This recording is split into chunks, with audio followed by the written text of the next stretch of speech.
introduce the new Stinger. What do you think? German design, 4 trim levels, 2 engines, 1 transmission. The 8-speed designed in-house. There's a 2 litre and a 3.3. I'll put the specs up on the screen in a minute. Here's what we thought on the track. No, sorry. Here's what we really thought on the track. You ready for a nice cruise? Yeah. Let's do it then.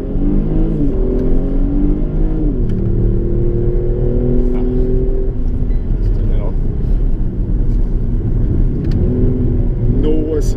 See, I felt like I was going around there too fast. You can do if you sort of.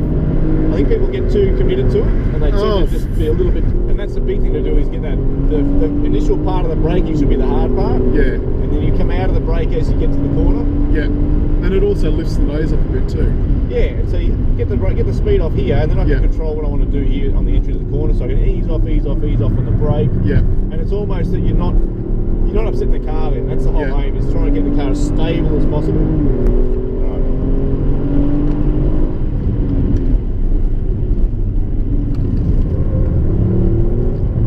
Like you can feel a little bit of a squirm. So that's actually everything turned off. So it's still got a little bit of stability there to keep you safe when it thinks you're going to go and do something stupid. So I'm going to do something stupid. Which is called, well, I guess. And then we went on the road. And I've got to say the road is where this car's going to be most at home. It's brilliant. I preferred the non-active suspension model. But having said that, they were both pretty great. Here's what we thought. So we had this on the track yesterday. What'd you think? It was pretty sharp, not remarkably so. Yet it's destined to be a GT car, and that's the way it's been tuned and developed. But don't you reckon, now that we're on the road, like, doesn't this feel at home though? It does. It's an easy car to cruise in. There's 2 different suspension setups. There's 4 grades, 2 engines, 1 transmission, and there's 2 different suspensions, right? So this is the conventional suspension, which actually I prefer. It seems to be a better sorted ride and not quite as fussy over some of the surfaces. Yeah, well, I feel that way about a lot of the fancy suspensions that can go wrong and break. You know, we were talking this morning about some of our old cars, you know, and how when that fancy suspension broke, it, you know, was $1,000 a corner to fix. I reckon this would probably be even more. Could you tell much of a difference between the sport mode and the normal mode and the comfort mode in the adjustable suspension? Not particularly. It wasn't outrageously harsh, but then again, that's, you know, it's a GT vehicle, isn't it? But then, so what's the power in the V6? That's 272, right? 272 kilowatts. And how many newton meters? That's more than 500. So we're in the 2 litre now. Blimey, and what's that? It is 182 kilowatts and 353 newton meters. Okay, 182, that's enough to be going, or 180, that's enough to be going on with. It's still pretty swift. So 0 to 100, they say they can get sub 5 seconds, so 4.9 out of the V6. Yeah. And 6 seconds out of this one. That's with with launch control. Launch control. Now we tried that before, and if we did that launch control right, I didn't think all that much of it. Did you? No, it didn't feel like it was outrageously quick, and one of my colleagues has actually done a test with the 0 to 100, and the best he could get was 5.1, which was the original quoted figure. Right, but do you reckon you could tell the difference, like just if you weren't timing, could you tell the difference between 5.1 and 4.9? Probably not, no. I couldn't. My wife might. Well, I've met your wife. I reckon she could. And you'd be in strife. So, the price. So the prices range, there's about 15,000 between the bottom one and the top one. That's about right, yeah. So starting from, what's that, 45,990, topping out just under 60,000 for the V6 GT. And that GT though, it's got the nicest stuff in it though. I quite like the blind spot monitoring and the active lane control and, you know, all of that sort of stuff. Yeah, I'm a big fan of all that latest equipment, and the, you know, the top notch stereo, as well as that aluminium across the console. Yeah. And the aluminium drilled aluminium speaker covers. Yeah. That looks like business. It looks high-end European. So now, interior-wise, there's not a whole lot of difference in the look of the interior between the bottom one and the top one. It is all just add-on stuff, right? Yep. What do you think of the interior? I like the concave surfaces. It's very horizontal. Yeah. I like the central screen and those turbine-looking vents too. They look great. And, there's other brands that use those, right? And I've always thought it looks really smart. Yeah, they say they modelled it on a cockpit, which is they're not alone in doing that. Yeah. But overall, I think it does have a real Euro feel about it. This is a full-size car, right? Commodore and Falcon. Well, Falcon's gone. Commodore is gone in, a month? Yep. And there will be no more V8s that are going to compete in that price, unless you want a Mustang, but not everybody wants two doors. No, you're right. Then this is definitely it's a shrinking segment, the large segment we know, but there's still good volume in that. Like they're still shifting more than 2,000 Commodores a month. Yeah. Well, I think that's because they're running out. But I think because it had gone down considerably. Yes. Yeah. And I think it's gone up again. And a lot of those are the special ones, the HSVs. A mate of mine bought an HSV, pranged it, the GTS, went out the next day, got a GTSR for $30,000 over the retail price, and now the dealer has said they were offering another $20,000, so $150,000 for the base model GTSR. I think it's a real shame. Having said that,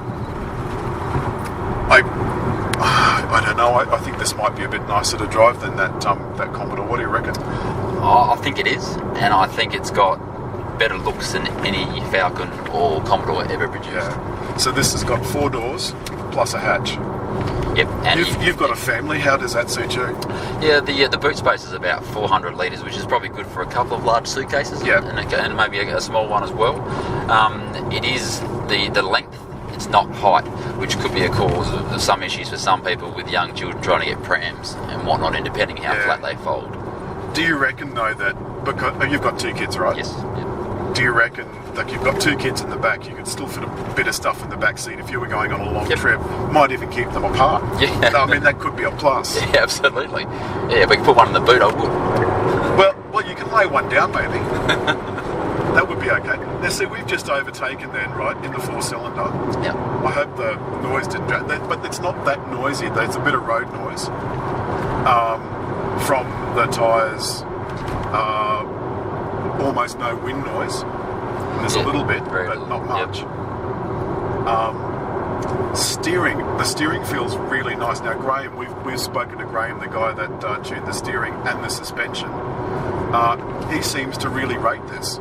Yeah, he's a very big fan, and from what he's got, and that just probably shows you how far Kia has come in such a short time frame, and they've really been listening to what the Australian tuning team has been saying. They sure have, and we were talking about their sales before, and did you say that they'd gone up, was it 30%? Only 30%, so yeah, the fastest growing mainstream brand in Australia at the moment.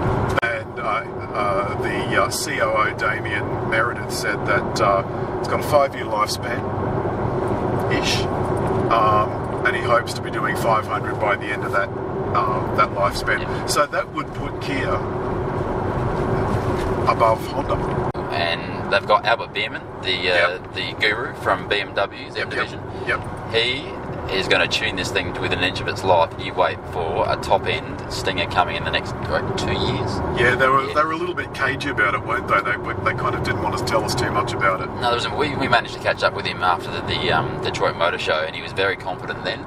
So you just imagine what he's like now. He's got some good parts in the background there, and I know Graham Gamble would like to be involved with that process, but it's going to be a hot Stinger. Wow.